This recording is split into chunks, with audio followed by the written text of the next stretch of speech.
Quem trouxe a sua Bíblia, por gentileza, Evangelho de Lucas, no capítulo de número 19, do Evangelho de Lucas,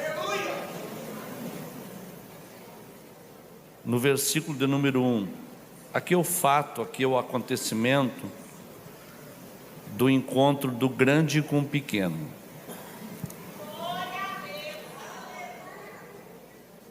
Diz assim a Bíblia, a partir do versículo de número 1 do capítulo 19.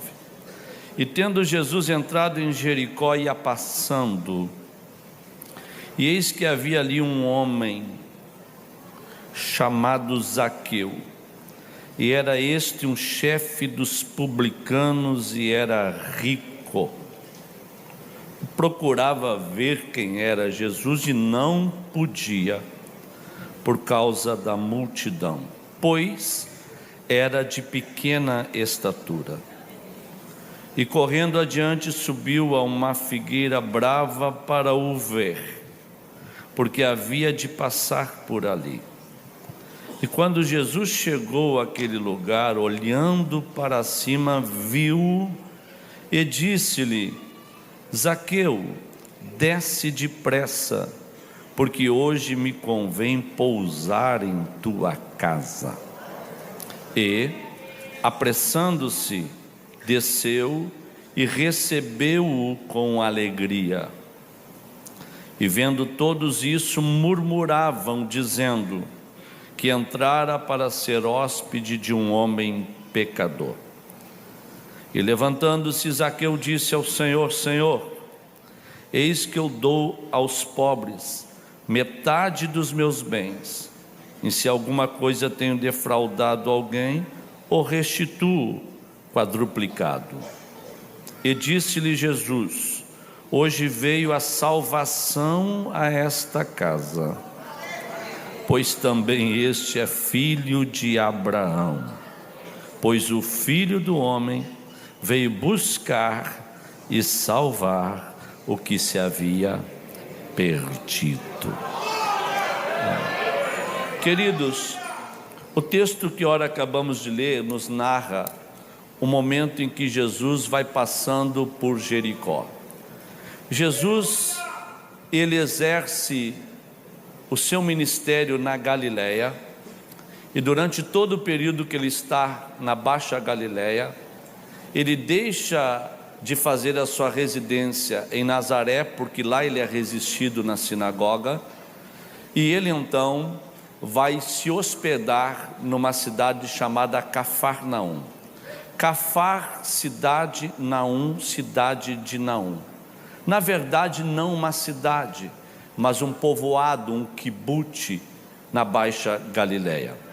Eu viajo ao território de Israel há 17 anos. Só nesse período de guerra eu fui 2 vezes ao território de Israel.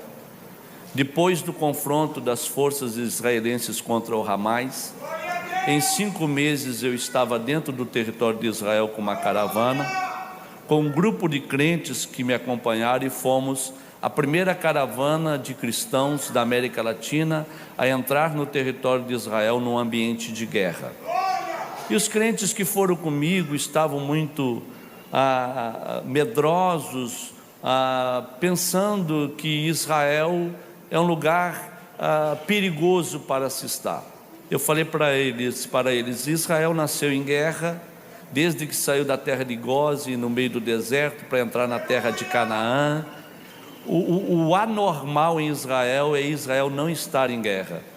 E os caças israelenses romperam a barreira do som dentro do mar da Galileia por umas 2 vezes enquanto nós lá estávamos. E os irmãos disseram: pastor, mas está muito perigoso esse ambiente. E quando nós fomos para a região do Vale do Armagedon, do Vale do Megido, do Vale de Jezreel, onde vai acontecer a última grande batalha, de lá a gente pôde ver ao longe os bombardeios dentro da faixa de guerra de Gaza. Ficamos a 24 quilômetros do lugar dos bombardeios.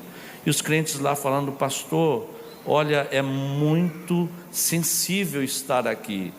O senhor não tem medo? Eu falei: não, imagine só, Nós falamos que o céu é bom, que nós queremos chegar no céu, que o céu é maravilhoso, que o céu é glorioso. Imagine uma bomba cair aqui e amanhã dar uma notícia no país todo, no mundo todo, que uma caravana de crentes do Brasil foi alvejada e de dentro do território de Israel subiu para o céu. Olha que presente que eu estou dando para vocês. Olha que presente.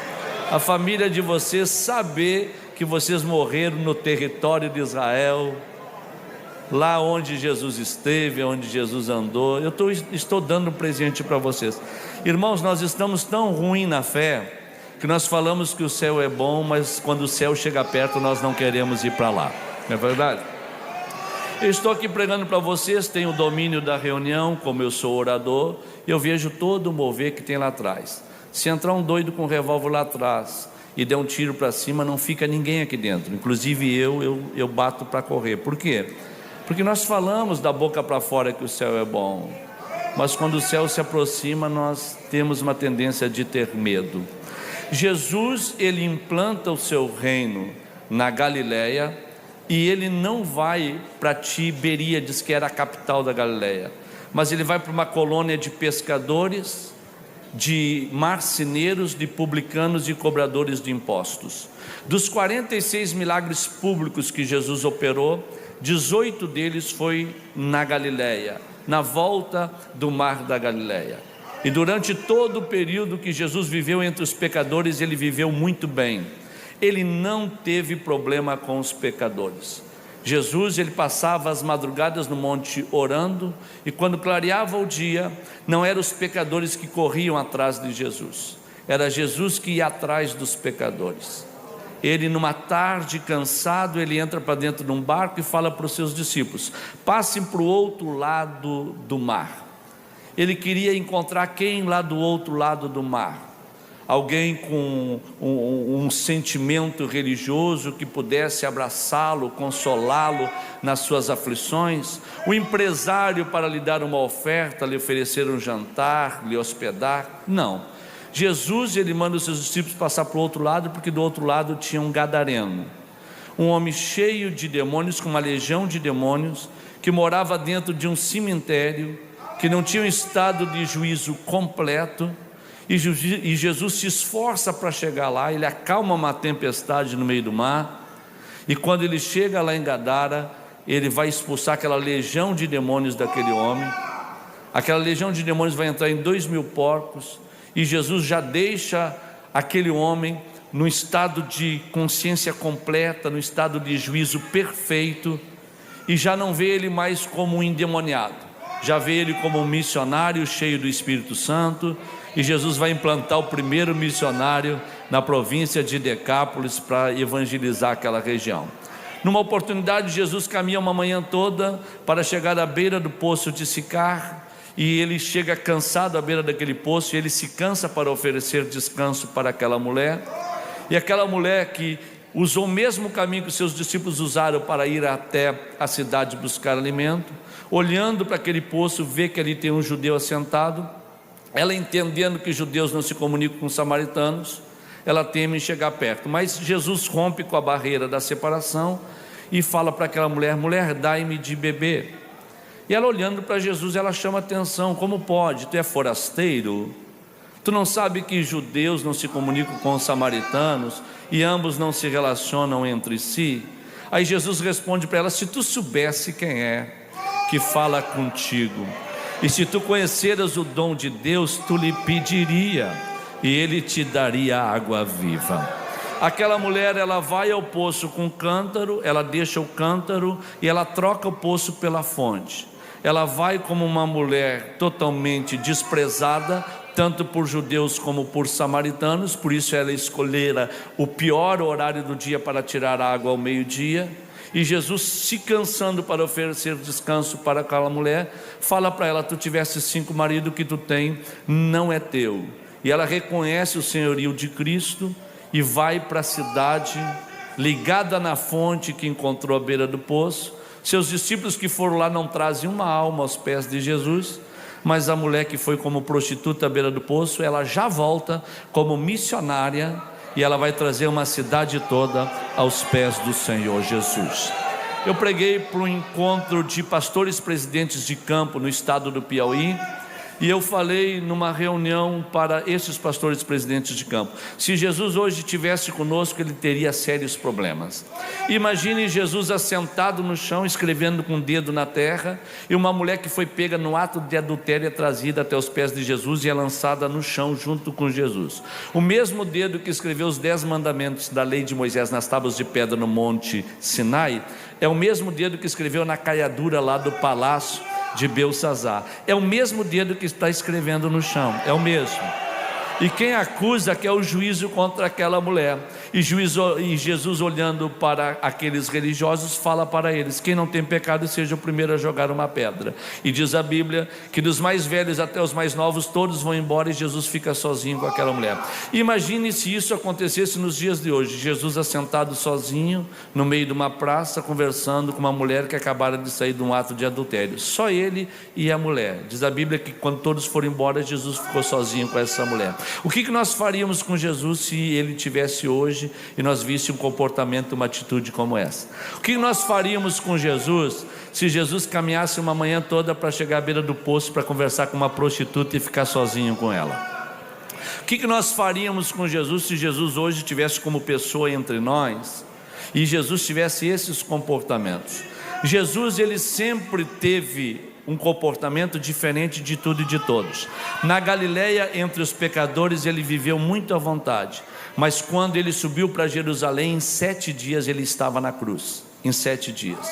Então, entre os pecadores, muito à vontade, não teve problema, foi tudo tranquilo. Mas quando chegou em Jerusalém, em 7 dias ele estava na cruz. Eu vejo os crentes que vão comigo para Israel, quando chega no Monte das Oliveiras e eles olham a cidade santa, eles começam a dar glória a Deus, pular, saltar, chorar, falar em línguas estranhas. Eu falo para eles: olha, a glória de Deus não está com Jerusalém, a glória de Deus está com a igreja, certo?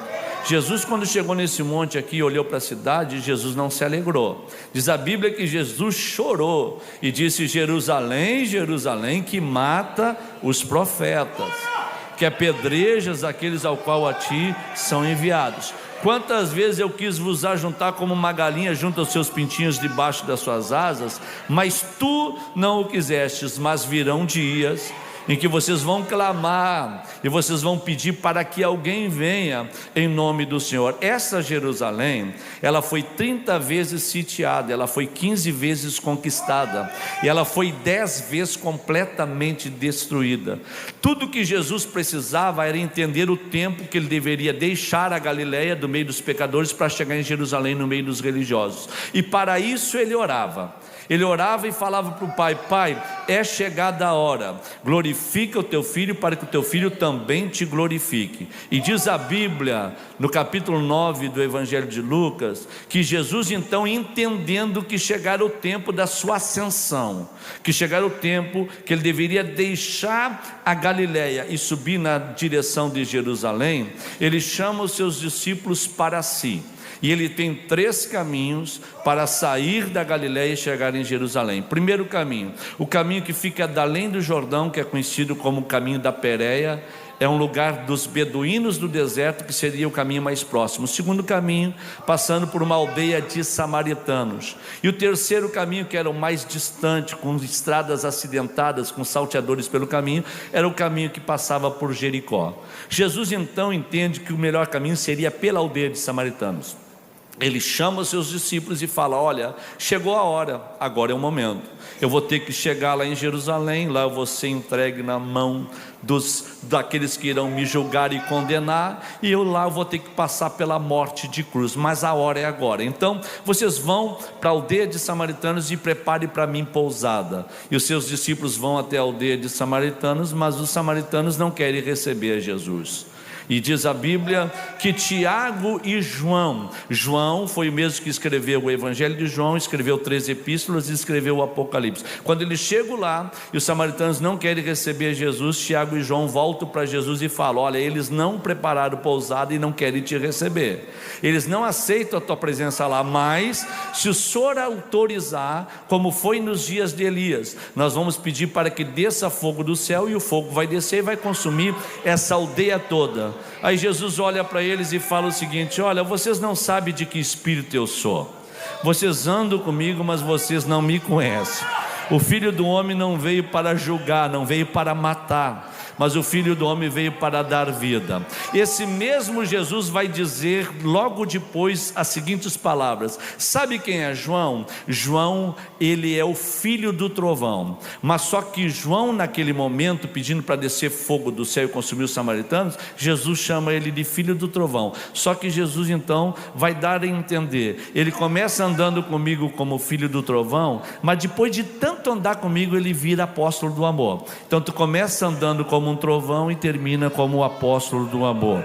E Jesus então chama a atenção deles e fala o seguinte: olha, eu quero dizer para vocês que nós estamos subindo no caminho de quem sobe, e quem está subindo não deseja o mal, quem está subindo não deseja a morte, quem está subindo deseja o bem, quem está subindo abraça, quem está subindo arrasta para a presença do Pai, quem está subindo não quer chegar lá sozinho. E Jesus entende perfeitamente que é a hora de subir, saindo da Baixa Galileia para subir para Jerusalém. Ele sai da aldeia de samaritanos e um jovem rico vai correndo ao encontro de Jesus, e ele quer negociar o plano da salvação. Ele chega e fala: bom mestre, que farei eu para herdar a vida eterna? Aquele jovem rico, diz a Bíblia, ele era dono de muitas propriedades. Com certeza ele sabia que a aldeia de samaritanos não quis receber o Cristo. Ele sabia, ele quis negociar o eterno com o terreno.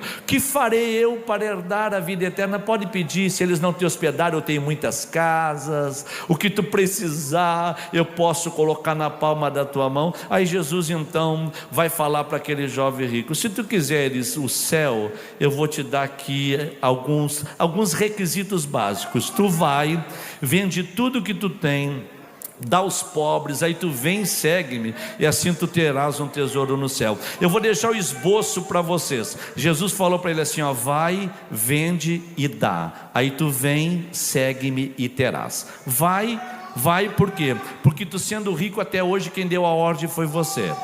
Tu sendo rico até hoje, tu teve muitos funcionários e tu viveu a tua vida toda dando ordem. Mas quando alguém chega na minha presença, ele não dá mais ordem não. Quem manda não é mais ele, quem manda sou eu, quem tem autoridade sou eu. Então tu vai, certo? Quem está mandando agora sou eu. Eu vou te dar o poder da negociação, vende, certo? Aí depois eu vou te mostrar o caminho da generosidade, dá. Aí então tu vem me conhecer, aí tu anda comigo, tu vai me seguir, aí então tu terás um tesouro no céu. Vai, vende, dá, vem, segue-me e terás. Só que Jesus não perde tempo com os samaritanos e não perde tempo com o jovem rico. Ele vai pelo outro caminho, que é o caminho que passa por Jericó.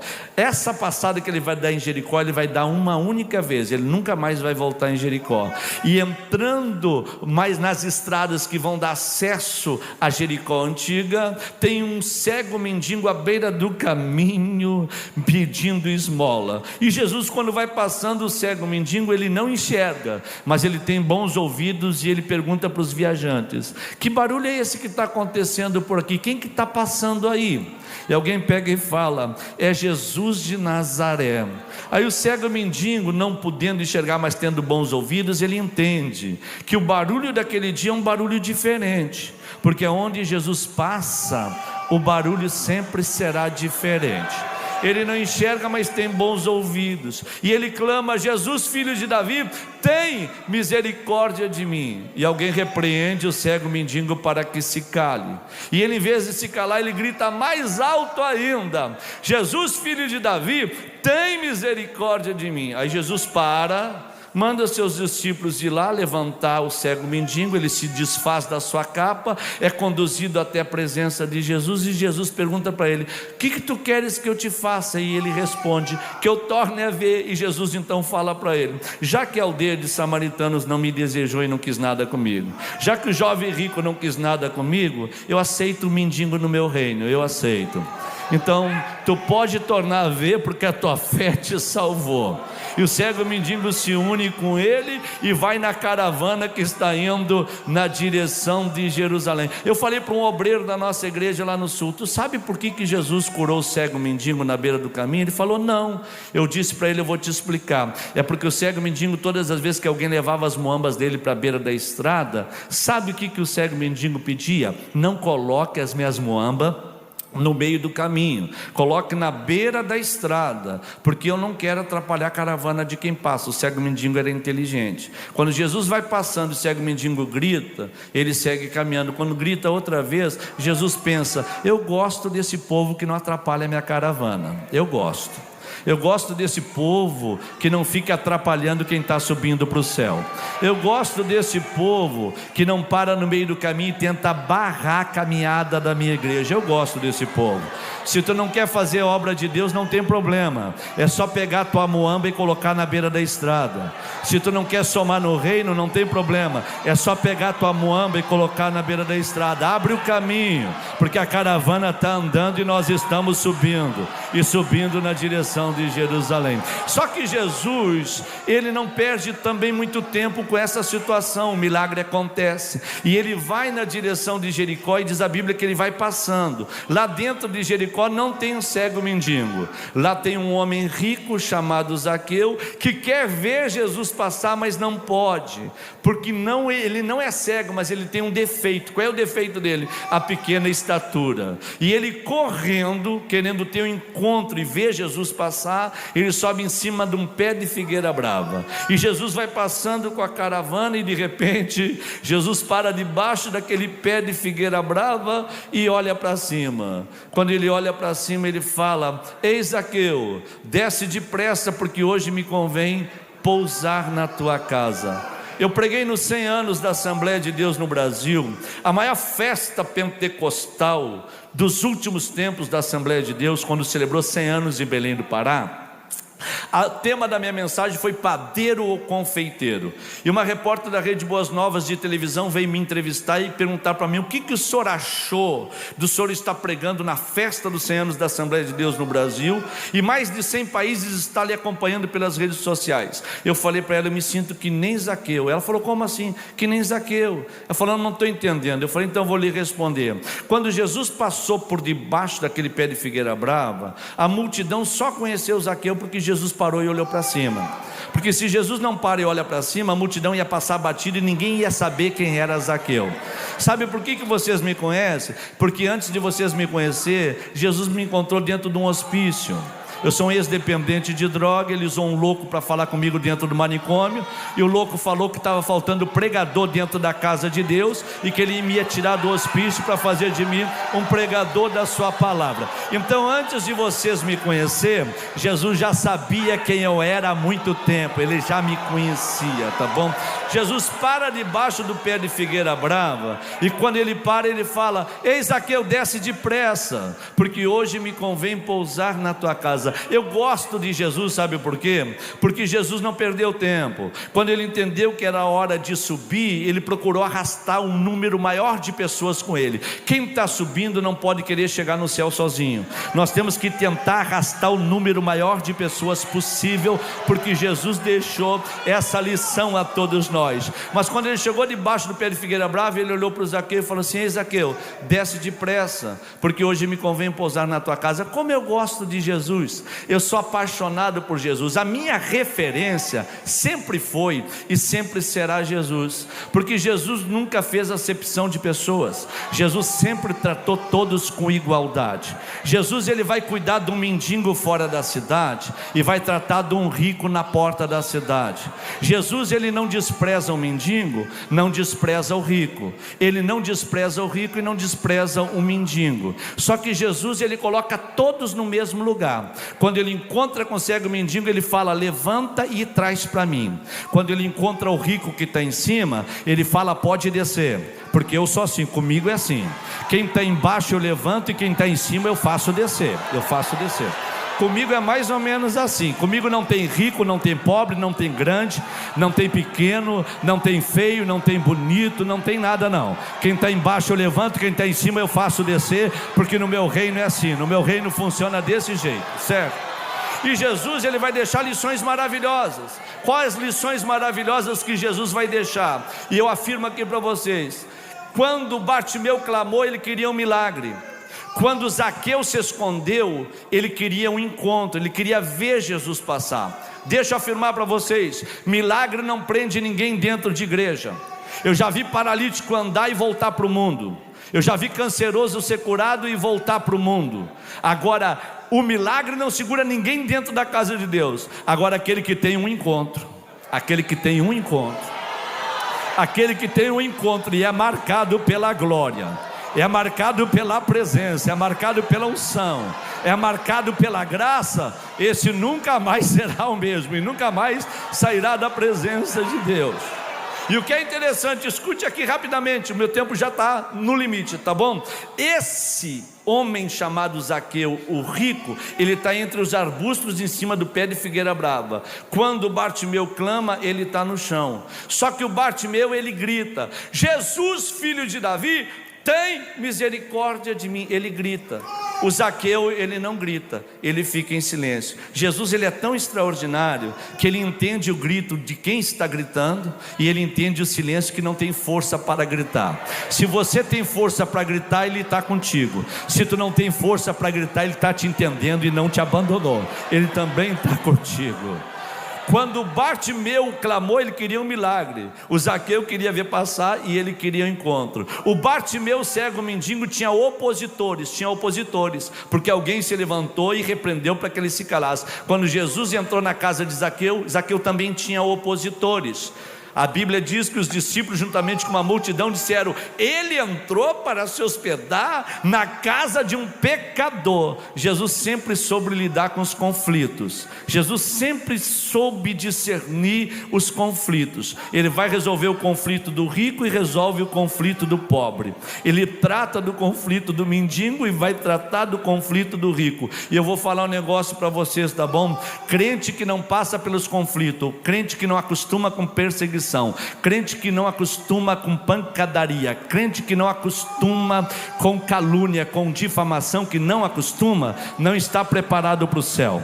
Jesus falou: quando mentindo falarem toda sorte de mal contra vocês, quando vos perseguirem, quando fizerem toda sorte de juízo caluniando vocês, não é para ficar triste não, é para abrir a boca e dar glória a Deus, porque grande é o vosso galardão no reino dos céus. E antes de eu sair aqui, tá bom, de João Pessoa nessa madrugada, eu vou fazer uma oração, tá bom? Eu só creio numa Ana de joelho dobrado orando, quando uma penina está de pé perseguindo e caluniando. Eu só creio.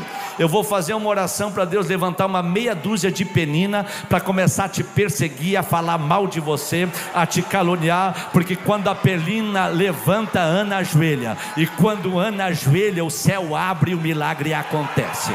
Isso é bíblico e é real. Tu está precisando de uma penina na tua vida, meu filho, porque há muito tempo tu não dobra o teu joelho, e há muito tempo Deus não ouve a tua oração, e Deus vai levantar uma meia dúzia de penina para te bater, para te maltratar, para te perseguir, para te caluniar. Mas tu pode ter certeza, o céu vai se abrir e Deus tem resposta para entregar na palma da tua mão. Ok?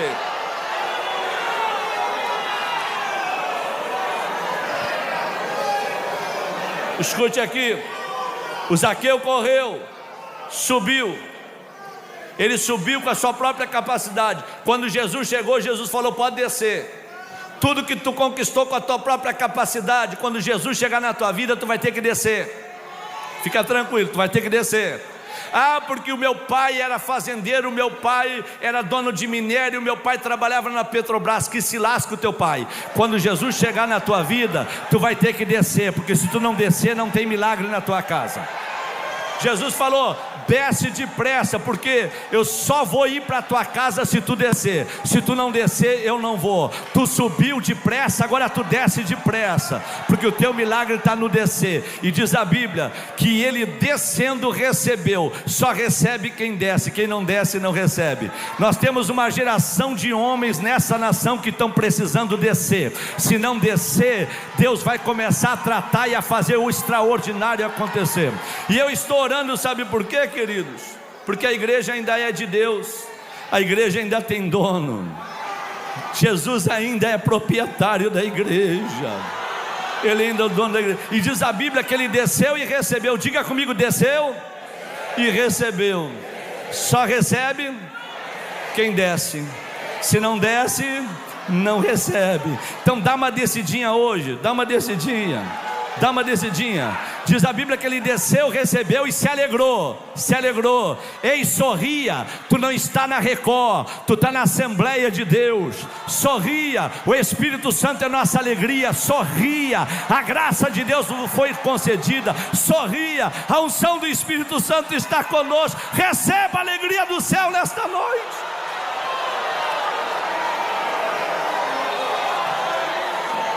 Ele correu, subiu, desceu, recebeu, se alegrou, hospedou.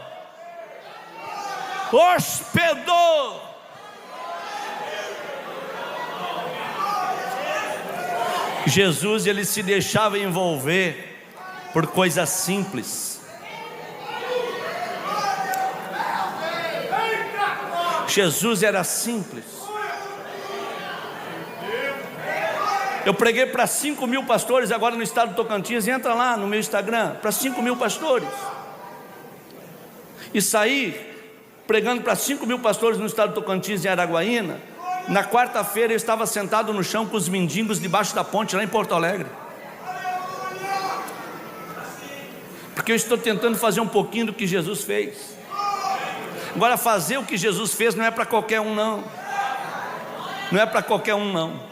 Eu assumi a vice-presidência de um campo na Serra Gaúcha, e quando eu assumi, eu enfrentei uma situação complicadíssima, porque tinha um irmão no meio do povo lá que pulava, saltava, virava banco, e a igreja grande, mas uma igreja de assoalho de madeira, e o irmão era meio fervoroso, ele dava uma batida no chão e fazia um barulhão. E na primeira reunião de obreiro que eu fui, 2 pastores e uns 3 evangelistas falaram assim: olha, tem que colocar assim a ordem nos cultos aqui, viu? Quem que vai dar o ensinamento aqui? O pastor que foi comigo falou assim: olha, o pastor Sandro viaja todo final de semana, então às terça-feira vai ser com ele. Falei, então tem um rapaz aqui que fica pulando, saltando, correndo no corredor, batendo palma. Ele é um arruaceiro, então alguém tem que colocar esse menino no lugar dele. Aí eu falei assim: mas isso para mim é fácil, pelo amor de Deus. Ir lá falar com o rapaz, colocar ele no lugar dele lá, ainda mais um menino somente, fazendo todo esse barulhão. Aí quando eu cheguei em casa, minha esposa falou: como é que estava a reunião de obreiro? Porque sempre a primeira coisa que a mulher faz quando o obreiro chega da reunião de obreiro: como é que estava a reunião de obreiro? Eu falei assim: olha, estava tudo certo, mas tem um menino aí e tal que, né, está incomodando os obreiros. 2 pastores, 3 evangelistas me falaram e tal. Ela falou: o que tu vai fazer? Eu falei: eu vou chamar a atenção dele em público. A hora que eu estiver pregando e ele começar a correr, eu já mando alguém pegar no bracinho dele e colocar no lugar dele. Aí então minha esposa falou assim: olha, deixa eu te falar um negócio. Eu estou observando desde que nós chegamos aqui nesse campo de trabalho, que tem uns obreiros no púlpito que nem línguas estranhas falam. E o outro pastor que estava aqui, ele gostava de receber presente e consagrava obreiros em troca de presente. Conforme o relógio, conforme o terno, os obreiros eram consagrados. E eu suspeito que tem obreiro que nem batizado com o Espírito Santo é no púlpito. Então tu tem que ter cuidado, porque quando vê esse menino é crente demais e eles são crente de menos, e tu vai matar alguém que está na presença de Deus. Por que em vez de tu chamar a atenção dele, tu não faz uma visitinha para ele? Eu falei: é verdade, tu tem razão. Saí numa agenda de final de semana. Quando eu voltei na segunda-feira, falei para o empresário da igreja: onde é que mora o irmão fulano de tal? Ele falou: meu Deus do céu, pastor, eu soube que ele mora numa favela, num lugar terrível de bandido. Eu falei: não, mas eu já vivi em favela também, eu sei o ambiente da favela. mas só tem que ter cuidado, não pode ir lá não, pastor, é complicado, é difícil. Eu falei, não tem problema. Eu peguei meu carro, fui lá para a comunidade, até onde o carro deu para ir, eu fui. Quando não deu mais, eu desci do carro. Aí eu olhei um olheiro da boca de fumo, eu falei assim, onde é que mora o tal do Hermano? Ele falou, Hermano, o antigo repolho. Eu falei, que repolho, irmão? O Hermano falou, mora lá no fundo, o último barraquinho é de madeira, está meio tortinho. Ele mora por lá. Aí eu fui para lá. Quando eu cheguei lá, cheguei no cercadinho, bati palma. Quando eu bati palma, gritou de dentro do barraco, quem que está aí? Eu gritei, pastor Sandro Fontoura. E o maluco de dentro do barraco, ô maravilha de Deus! Aí eu pensei comigo, ele é doido mesmo, ele é maluquinho. Falei, meu irmão, abre aqui, porque eu tentei abrir a porteirinha de arame e não consegui abrir, porque ele amarrava com arame. Quando ele abriu a porta do barraco, ele levantou as duas mãos para o céu e começou a adorar. Eu falei, não é hora de tu adorar, rapaz, é hora de tu abrir esse negócio, porque eu vim conversar contigo. Ele falou, pastor, o senhor não está entendendo. Não, pastor, o senhor não está entendendo. Eu moro nesse barraco ainda os pedaços, porque eu moro nessa favela. Nunca um obreiro veio me visitar, nunca ninguém colocou os pés na minha casa. E desde que o senhor chegou na cidade, eu estou orando a Deus e eu estou falando para Jesus, se ele tem o mesmo espírito que eu tenho, tu vai dar um jeito de trazer ele aqui. E Jesus ouviu a minha oração.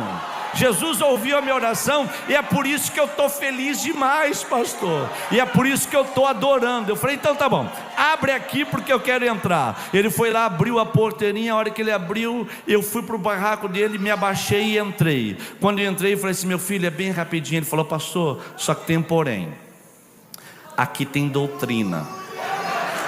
Eu falei, doutrina? Qual é a doutrina? Aqui ninguém ora, ninguém fala nada sem antes orar. Nunca nenhum obreiro veio me visitar, mas os membros da minha família que vêm aqui, para eles abrir a boca e começar a falar, antes tem que orar. Então tem que orar e depois o senhor fala comigo. Pode ser? Eu falei, pode. Quem que ora? Eu falei, pode ser tu.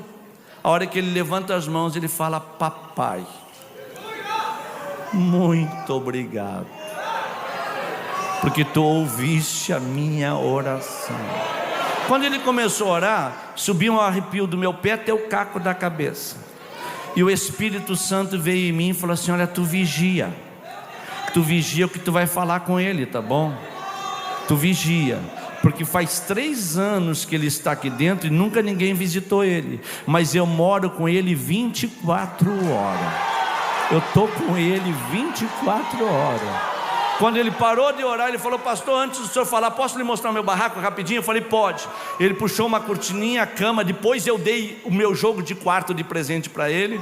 Ele mostrou a cama com o criado mudo, me mostrou um fogão a lenha com a chapa brilhando, e falou, pastor, é só uma peça só, e o banheirinho, vem no banheirinho. Quando ele abriu a porta do banheiro de madeira, eu fui, ele abriu a janelinha, ele disse, olha a visão que tem no morro. Eu olhei para baixo. Quando eu olhei para a madeira, um pedaço de madeira podre, eu falei, se esse pedaço de madeira quebra, eu desço? Ele falou, desce. Foi, pelo amor de Deus, meu irmão, pelo amor de Deus. Ele falou, pastor, antes de eu me converter, eu era que nem o senhor, eu tinha medo da morte, eu tinha medo de tudo, mas depois que eu me converti, eu não tenho medo de mais nada, porque os que confiam no Senhor são como os montes de Sião, não se abalam, mas permanece para sempre. Eu falei, tá bom. Falei, meu filho, rapidamente, posso conversar? Ele falou, um testemunho o senhor fala. Ele abriu a camisa e falou, pastor, olha aqui, ó, esses 3 buracos na caixa do corpo, troca de tiro aqui no morro, pastor, mas eu não morri, porque Deus tinha um plano com a minha vida. Pastor, olha esse risco no meu rosto. A polícia me levou para o valão do Tega, deu rajada de metralhadora, só uma bala riscou meu rosto, pastor. Eu não morri. Eu era procurado, ex-assaltante de banco, pastor. Eu paguei anos na cadeia pelas penas e os prejuízos que eu causei para a sociedade. Mas um dia eu estava no fundo da casa de detenção e chegou um grupo de irmãos para fazer evangelismo, e Deus deu um sonho para um jardineiro, para um pedreiro, que foi lá e pediu para os membros da Assembleia de Deus para entrar junto. Ele parou na frente da cela e gritou, ei irmão, onde é que tu está? E eu vim para frente da cela e falei para ele, de onde é que tu me conhece? Ele falou, eu tive um sonho contigo na madrugada passada, e Deus mandou eu vir aqui para te dizer que até o final do ano Ele está te tirando daqui. Sabe por que Ele vai te tirar daqui? Porque lá dentro da casa dele tem um bando de ingrato, tem uma geração de ingrato que não abre mais a boca para dar glória a Deus. Deus vai te tirar daqui só para perturbar e incomodar eles lá. Eu levantei a minha mão na frente da cela e falei, Deus, se tu fizer isso, eu te prometo que eu nunca mais saio da tua presença. Quantos aqui creem que Deus fala, por gentileza? Deus trocou o juiz da cidade, que era um ateu ou um à toa, e trouxe um juiz crente, que revisou os processos, encontrou o irmão e mandou soltar o irmão, numa condicional: enquanto tu for crente, tu nunca mais vai pagar pena nenhuma. O dia que tu se desviar, eu mando te prender e te coloco de volta na cadeia. O irmão falou, pastor, eu sou o primeiro que chego, eu sou o último que saio. Quando o senhor fala hoje vai ter poder de Deus, eu sei que Deus é poderoso. Quando o senhor fala que a glória de Deus vai descer, eu saio correndo, eu pulo, eu grito, porque Jesus é tudo que eu tenho, e na presença dele eu não vivo.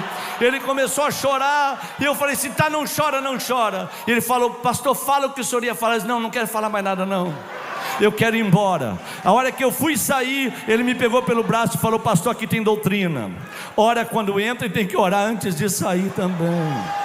Ele abraçou comigo, eu achei que o maluco ia orar uns 2 minutinhos. Ele abraçou comigo e falou, Deus, chega de obreiro gelado, chega de obreiro frio no púlpito, chega de obreiro barganhador, chega de político no altar da igreja mentindo para o povo. Chega, enche esse homem com a tua glória, enche esse homem com a tua unção, e eu não vou soltar ele enquanto ele não for cheio da tua glória. Ele orou quase 40 minutos, a minha calça colou no corpo, a camisa colou no corpo. A hora que eu comecei a falar em variedades de línguas, ele falou, pode ir embora, porque a missão está completa. Eu entrei no meu carro e fui até a minha casa falando em línguas estranhas. Cheguei na minha casa e falei para minha esposa, me dá a paz do Senhor. Ela falou, o que aconteceu? Eu falei, aceitei a Jesus hoje eu aceitei a Jesus. Hoje eu aceitei a Jesus de verdade. Alabrabadaca maia seribidiki tu brabadaca maia tu brabadaca. Agora escute só, culto de ensinamento na terça-feira, eu fui pregar no culto de ensinamento. Quando eu estou pregando, os obreiros estão tudo de perninha cruzada, com lencinho na rótula do joelho, sem dar glória a Deus. Quando eu vejo o irmão pulando, saltando, eu fiquei pensando, meu Deus. Eu falei para os obreiros que ia tratar do caso desse rapaz. E agora o que eu faço? Deus vem no púlpito e fala, tu não toca nele, tu não toca nele. Eu falei para os obreiros, quem aqui já fez uma visitinha para esse rapaz? Ninguém levantou a mão. E eu falei para a igreja, então vou falar o que aconteceu no barraco dele quando eu fui visitar ele. Quando eu falei para a igreja, a glória de Deus desceu no meio do povo, e Jesus voltou a renovar e a batizar com o Espírito Santo. Começou a fazer coisas extraordinárias. Deus vai mandar uma meia dúzia de irmãos para Campina Grande, e a obra de Deus vai ser extraordinária, porque Deus ainda é dono da obra. Se você pode e não for inconveniente, levanta as 2 mãos para o céu, por gentileza. Abre essa boca que Jesus te deu e dá um brado de glória. Receba essa unção que está descendo aqui agora. Deus abençoe, até a próxima.